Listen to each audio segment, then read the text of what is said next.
السلام علیکم ورحمۃ اللہ وبرکاتہ۔ بسم اللہ الرحمن الرحیم۔ اللہ کے نام سے شروع کرتے ہیں جو بڑا مہربان اور نہایت رحم کرنے والا ہے۔ پارہ نمبر 24 سورہ حامیم سجدہ کی آیت نمبر ہم 41 سے شروع کریں گے، جن کے مطابق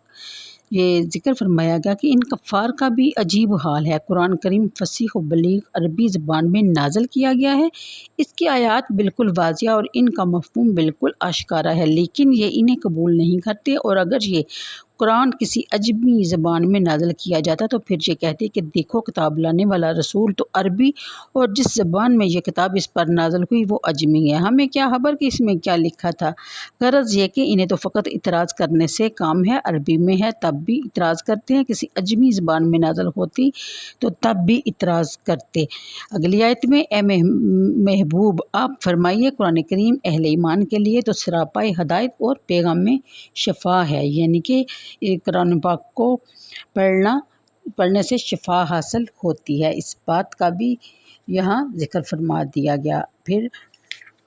یہ بھی بیان فرمایا گیا کہ موسیٰ علیہ السلام جو بڑے جلیل القدر پیغمبر تھے، ان پر تورات نازل ہوئی تو اس میں بھی اہل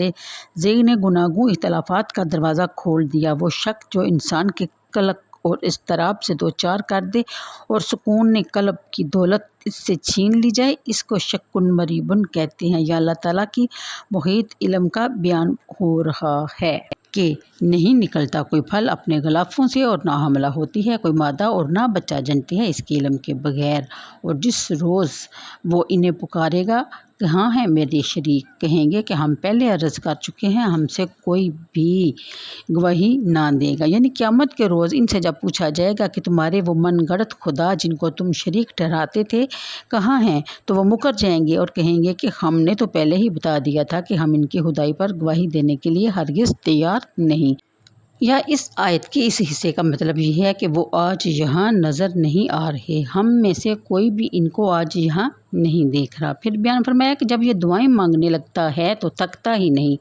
جن خیرات و برکات کا یہ مطالبہ کرتا ہے ان کی فہرست اتنی طویل ہے کہ ختم ہونے کو آتی ہی نہیں، اور اگر ذرا تکلیف پہنچے تو پھر بالکل مایوس ہو کر ہمت ہار بیٹھتا ہے، اور اسے یوں لگتا ہے کہ اب اس کے بچنے کی کوئی امید نہیں۔ اگلی آیت کے مطابق اور اگر ہم اس کو اپنی رحمت سے نوازتے ہیں تو پھر یہ احسان فراموش عجیب و غریب باتیں بناتا ہے، کہتا ہے کہ میں اپنی قابلیت، ذہانیت اور تجربہ کے لحاظ سے اسی کا ہی مستحق تھا، یہ نعمت مجھ پر کی جاتی ہے، جو اس منصب پر مجھے فائز کیا جاتا ہے، یہ خشک مزاج ملا مجھے قیامت کے ہر وقت دھمکی دیتا ہے اور میرے عیش و عشرت میں بانگ ڈالتا ہے۔ پہلی بات تو یہ ہے کہ قیامت آئے گی ہی نہیں، اور یہ یوں ہمیں ہی خواہ مخواہ ڈراتے ہیں، اور اگر بالفرض آ بھی گئی تو ہم لوگوں کو جو یہاں وزارت اور صدارت کے منصب ملے ہیں، قیامت کے روز بھی ہمیں اس 21 توپوں کی سلامی دی جائے گی، اور خشک زاہدوں کو یعنی کہ مولویوں کو بھی کوئی نہیں پوچھا جائے گا۔ اگلی آیت کے مطابق حضور پرنور صلی اللہ علیہ وسلم برسوں سے اپنی قوم کی توحید کی دعوت دے رہے تھے، اپنی دعویٰ کی صداقت کے لیے ناقابل تردید عقلی اور تکوینی دلائل پیش فرما رہے تھے، لیکن کفار نے اپنے ارد گرد تعصب اور ضد کی ایسی دیوار چن رکھی تھی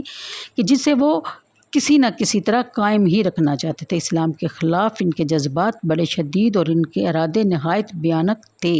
وہ یہ سمجھتے تھے کہ جب چاہیں گے پھونک مار کر یہ چراغ بجھا دیں گے، یہ مٹھی بھر مسلمان جن میں اکثریت غلاموں اور نداروں اور نچلے طبقہ سے تعلق رکھنے والوں کی ہے، ان کی یہ مجال کہاں کہ ہمارے بتوں کی خدائی کا تختہ الٹ سکیں، ہم جب چاہیں گے ان کو ملیہ میٹ کر کے رکھ دیں گے۔ ایک ظاہر بین ان نازک حالات میں اسلام کی روشن مستقبل کے بارے میں سوچ بھی نہیں سکتا تھا۔ ان حالات میں ہر چیز کو جاننے والے، ہر شے پر پوری قدرت رکھنے والے خداوند تعالیٰ نے یہ آیت نازل فرمائی اور اس میں ایک پیشین گوئی فرمائی جس کے الفاظ سے یہ پتہ چلتا ہے کہ یہ ہو کر رہے گا، لیکن واقعات و حالات بتا رہے تھے کہ ایسا ہرگز نہیں ہو سکتا۔ اس پیشین گوئی کے پورے ہونے کے بظاہر قطعاً کوئی امکان نہیں۔ فرمایا ہم ان کافی عالم میں اور خود ان کی اپنی ذات میں ایسی نشانیاں دکھائیں گے کہ جن کے بعد جس حق کا وہ آج انکار کر رہے ہیں انہیں یقین ہو جائے گا کہ یہی حق اور سچ ہے۔ سالہ سال تک عناد و حسد کی روش پر قائم رہنے کے بعد